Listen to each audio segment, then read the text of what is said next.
there wasn't anything left to go low because the waves were so high. And you know, it's an amazing sort of process, and you know, which we take for granted. Granted, I right. think up here, you know, with the wind, the solar, not the solar, the wind generators that they want to put in the Cape, Right. along the Cape. I mean, we're fighting that. And can you imagine if we had all of these oil wells off the Cape that were, well, I wanted to drill. Yes, I know. And I actually was doing a little research on the Cape and how it had or had not been affected by any spills or leakages. And I don't know if that's a word, but there was, I guess, an oil barge in 1969 that went aground off of Falmouth. And today, to this day, they're still finding oil in the marsh and the reeds and the, you know, the estuaries. Wow. And so much so that the crabs, they'll go down as far as the oil is, and as soon as they taste it, they actually start digging sideways and come up again. So they're actually, the effects, we have no idea. In fact, they're saying we have no idea what the ecological effects, after effects are still from the BP spill, because there's just so much area and it's so much widespread, and they monitored it as much as they could, but it's nature taking over. Man cannot possibly keep up. Yeah, you can't imagine the amount of equipment that they put into. Well, that's a good point. You know, I was really impressed because there was a little bit of BP bashing still. Going on. They were British Petroleum. Yes, you know. but they threw everything they could at it. I mean, when I was along some of the coast, there was heavy equipment just literally taking the beaches away and bringing new sand in. They had many people walking up and down the coasts every day, picking up tar balls. You would see little sort of command centers all along the Gulf, which is why I wanted to stay near the water as much as possible to see what they were doing. And John Deere did very well because of the Gulf spill. There were, the little ATVs and tractors all over the place, and even the fishermen. They called them vessels of opportunity. BP paid fishermen to go out with the bumpers to try to contain the oil. So they were using everything they could to fight it. And interestingly enough, if you're reading or you're following what's still going on with some of the damages being paid by BP, unfortunately, BP is now becoming the victim because they found there's been so much dishonesty involved with people trying to claim losses that weren't legitimate. And I mean, that's naturally going to happen anywhere, but 40-foot trawler and, I think it has probably affected how other corporations are going to deal with further industrial accidents. I don't think they'll be as willing to jump in as much as BP did. They may not have a choice because look at Valdez, Exxon Valdez.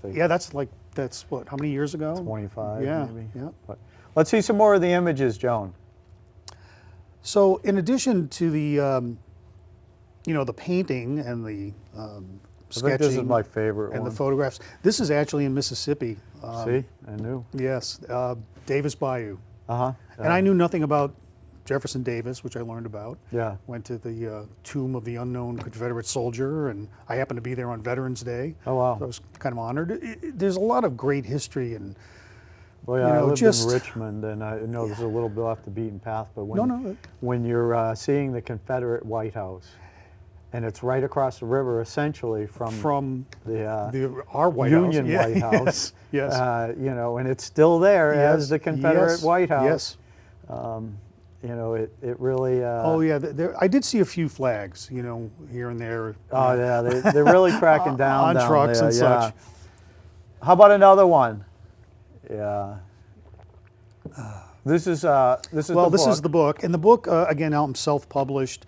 The book is available through blurb.com, and you can find out more about me or any of my paintings and work on my website, which is eyeonthegulfcoast.com. Okay. How much is the book? Can I ask? Well, interesting you should ask.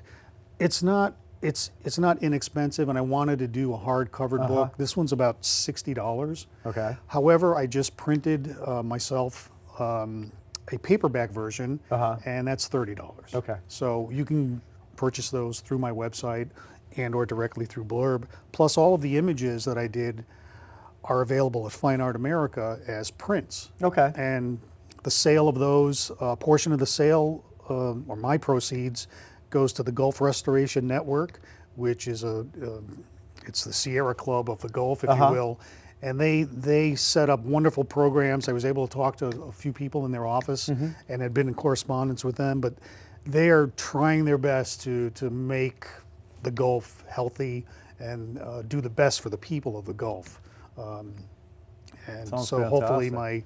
my work will affect them a little. How about another image, Joan? One thing I was, as I mentioned earlier, was very hit by or struck by was the devastation from Katrina was as bitter to the folks there as the oil spill still at this time. And so many houses were still being built the way they had been, and you know, inevitably they were going to be destroyed again. And I noticed, you, not just on the Gulf, but anywhere, any coast, you'll see lighthouses that are hundreds of years old, if not 150 or 100 years old. And I got to wondering why, you know, how are those things making it? Obviously they're made of stone, but their circular structure obviously deflects some forces of nature. Right. And I got into designing this. I made a model of it. If anyone's interested in pursuing this, I think something like this might help us out on Plum Island here in Massachusetts, instead of, you know, replacing devastated structures with ones that can actually sustain themselves. Yeah, I know a few people that have houses up there, and they're not even sure this time they're going to get to rebuild. Yes. And they're not happy about it. No. Some of them are like, we've had it. So, I mean, my project, aside from lifting me out of a, you know, a very tough time professionally and personally, also just opened up all sorts of avenues for me and has given me more focus on things that I do like to do, which are painting. And my business has come back. I'm now working as a freelancer, which I've done periodically throughout my life, but I seem to be, you know, maintaining, and I'm still painting. And whenever I get an opportunity to talk about this project, I do. I've exhibited and spoken at libraries or just groups at YMCA's even. So it's and do you have some future events that you want to let people know? At this point, I don't. What my next event is actually is I'm trying to. I applied for a stay at one of the Cape Dune shacks, the life-saving shacks, and as an artist, you can go out there for a week and paint, write, whatever you need to do. And I'd like to sort of put some of my energy back into New England, if you will. So from a project basis, that's what I'm hoping for the summer. At the very least, I'll keep continuing to do what I do, which is paint, you know, the beautiful area that I live in and I'm exposed to. Why don't you show us some of your images in your workbooks? I mean, just as I said, as recently as this summer, I've been up to Maine, up to Moosehead Lake with my wife. And I've always got my little sketchbooks and I've got my little paint set with me. And if I have the time, I'll sit and do these. These are great exercises for me, and just, you know, capturing what's in front of me and keeping my drawing skills honed. And then these, again, I turn into prints. Well, what's amazing to me is the amount of detail you have in a 9x5 format. I mean, thank you. That's, you know. And I actually make that part of the challenge, is to, you know, when you're out in nature and you are painting, you don't have a lot of time between light and weather and such. So I always try to sort of make it a little test for myself to see how accurately I can do something and how much detail I can get in. And other times, some of my watercolors are very abstract. I mean, it'll just be the sky and the water. But, you know, as I said, any place I end up in this world, I've always got some memories to bring back. This is St. Thomas, Sapphire Bay. and if I told you how long it took to do this, you'd probably laugh. But it was like 15 minutes, just Wow. to sit there and and sketch. Yeah, Oh, I mean, there we whoops. Yeah, I find that people who have that talent, they just sit down. I had a girlfriend who was quite adept, and she could sketch you Yes. in 5 minutes, and she didn't even really think about it. It was, it's just Yeah, and I would say to aspiring artists or people that are artists or people that are even my age and they're designers perhaps, is never lose. Don't lose that. I mean, when I was a kid, I used to draw all the time. Right. Of course, it was like spaceships and Right. racing cars and stuff. But if you don't be afraid of what somebody's going to say about your drawing. It's a wonderful thing to do for yourself. It's a wonderful skill to keep honing and to keep doing, and you will always find someone who will appreciate what you've done. It's just a sort of a nice. So what's to your right there? Oh, this was an interesting story.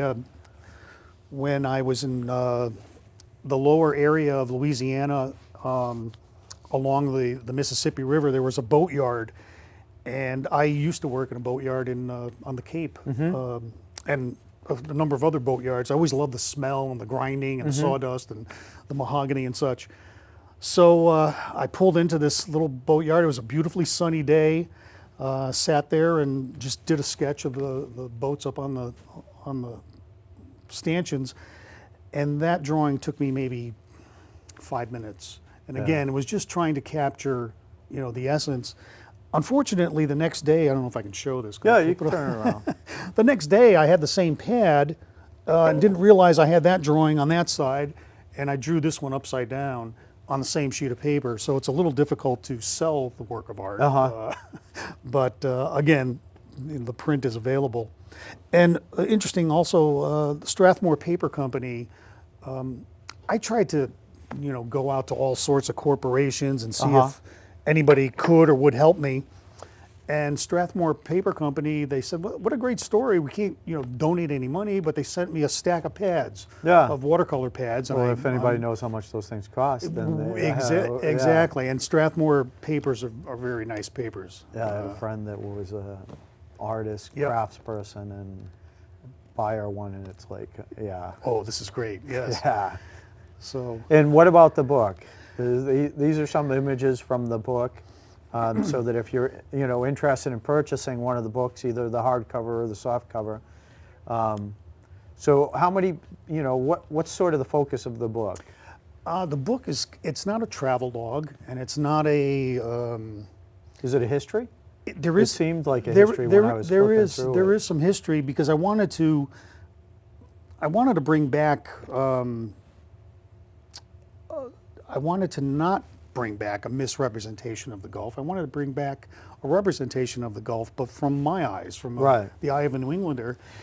And I looked into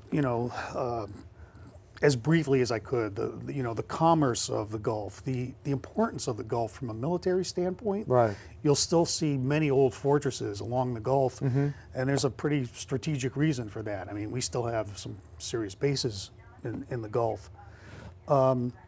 But it's about the Gulf, it's about the food, it's about the people, and I broke it into states. I did what I call a boomerang trip, where I went down from Florida to Louisiana, and then from Louisiana back to Florida, and it was great because I got to see things that I had just glimpsed briefly on my first trip, and I finally had a little more time on the way back to really explore. So I take folks from Florida to Louisiana, talking about people I've met, as well as talking about what I've seen effect-wise from the oil spill, and what I could see being done about the oil spill from BP's Well, that sounds efforts. fantastic. Well, I want to tell you how much I appreciate your appearance on the show. Thank you very really much. do. I was very pleasantly surprised when you said you would appear, and so it's you my haven't pleasure. let me down at all. Thank you very much. It's Thank my you, pleasure. everybody, and welcome again, and see you in a little while for another show of CommonSenseHD.com.